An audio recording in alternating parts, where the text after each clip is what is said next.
I'm good. I was just calling tonight because I have a 12-month review coming up next month in October on the 5th.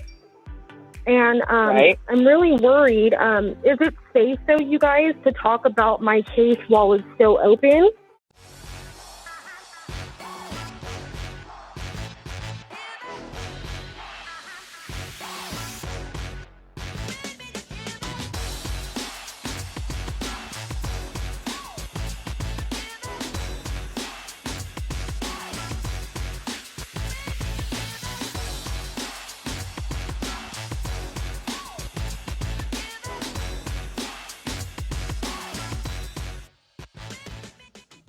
Let's take our next call from Mariana from California. Mariana, did you have a story to tell or a question to ask? Hi, Vincent. I had a question to ask, and I talked. Is Erin there with you? She is. I'm here. Hi, Erin. It's Mariana. How are you? I recognize your voice immediately. I'm good. I was just calling tonight because I have a 12-month review coming up next month in October on the 5th. And I'm really worried. Is it safe, though, you guys, to talk about my case while it's still open? Well, that's always a good question. I don't know. First of all, I wouldn't mention any names. We don't want you to do that. And if you don't want to tell us the story, you might want to ask us some questions. But, the only person that can really answer that question, because I don't know, and I don't want you to tell me what county you're in California, but is your attorney. So, do you have general questions you want to ask me? Yeah, I do. I have, I want to know what to expect for the 12-month review hearing. So far, it hasn't gone in my favor at all with nothing. And first of all, I think I've talked to you last year. They took my 16-year-old son on a false allegation report. I had a family member that called, and she had lied, and the police and everything were at my apartment, and they made a really big scene, a big deal, and were questioning my 15-year-old at the time. And ever since then, they've had him into custody since last October, and they have suspended my visitations. The initial plan was to have do the services while he was in my custody still, but then they turned around all that and took all that away. And then when they did give him to me, they kept saying that my son didn't want to see me. And so I've just been dealing with a lot of unfairness in my case. I just want to know, I haven't seen my son for 12 months, and I feel like they're hiding a lot. They just keep saying that my 16-year-old does not want to see me, which makes no sense at all, Vincent. Well, let me ask you this. You have an attorney, right?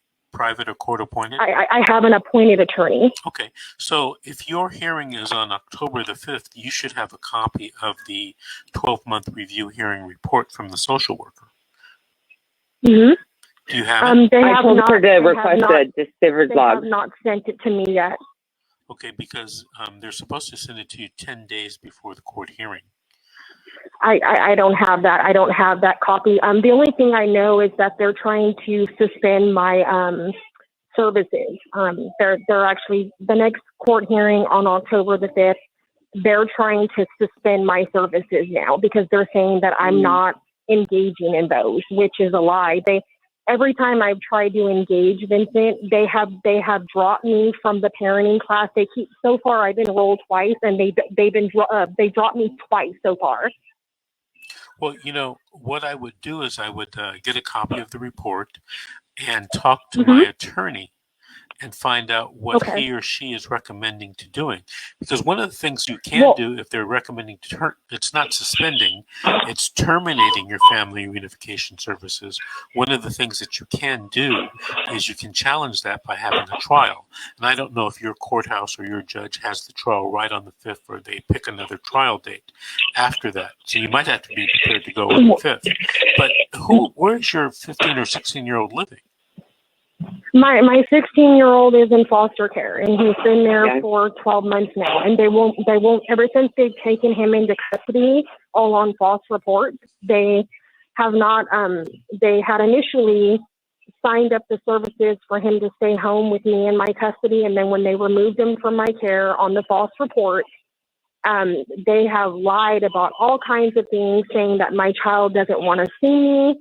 And when it was time for me to visit, they called me that same day and said that he wasn't coming to see me. Well, and so it's like, I've been trying to see my son, and they won't let me see him. Ever since they've taken him, they won't let me see my son. And my son, there's a lot. I mean, I could talk to you about this case, about what they've done so far, but I mean, it's a lot. It's just a lot. I know that there's a lot of also health activity. There's also, they're saying health issues are of concern when there's no certain health issues, but there's other issues with her boy. It's wow. Well, it is. But the things that they have done to me and my son so far is so traumatic, Vincent. I can't even describe as a mom how, I can't even describe it. That's just how traumatic it is for me to even explain it to you, what they've done to me, what they put me through so far, and how they continue to prolong the situation. And they still won't let me see my son ever since they've taken him. And their excuse is that he doesn't want to see me. Mariana? Okay, I got that. Yeah. I'm clear about that. What you have to do is talk to your attorney about the possibility. I have. And he's recommended. I hadn't finished. About the possibility of you calling your son as a witness at the next court hearing, or whenever it goes to what's called a trial or contest. Because there must be a reason for this, why they're saying it. Either they're lying, or if they're telling the truth, you want to know why your son is saying that. Because they might be telling your son something that's not true. And he may be, making decisions based upon things that they're saying about you that may not be true. So you have to talk to your attorney. You have to go over the report. You guys have to come up with a plan, a strategic plan. 2 minutes. And implement that plan. Okay?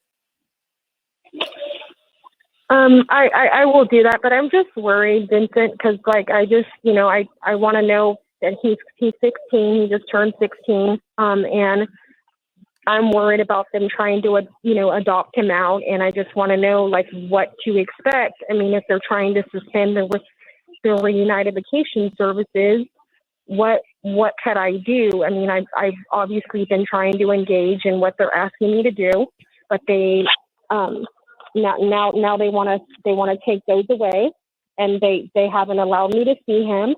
And so I'm just really concerned, I'm really concerned. And I just want to know when am I going to be able to see my son? Okay, well, I can't tell you that because I haven't reviewed your case. I don't know the details. But one of the things I want you to do is I want you to talk to your attorney, and I want you to talk to him or her about the argument of no reunification services or no reasonable reunification services have been provided to you, because visitation is actually one of the reunification services they're supposed to give you. And if it's true that your son didn't want to visit, they're supposed to give you and him conjoint counseling to get to the root of the problem. They can't just say, no, you can't visit because he doesn't want to visit you. They have to offer you real services to try to reunify you with the child. Okay? Hey, Mariana, I want to thank you for calling and thank you for listening. Do me a favor and call us back in 3 or 4 weeks. Give us an update on what's going on with your case, okay? All right, we're going to have to take a break right now. We'll be right back after these messages. This is The Secret, How to Fight CPS and Win.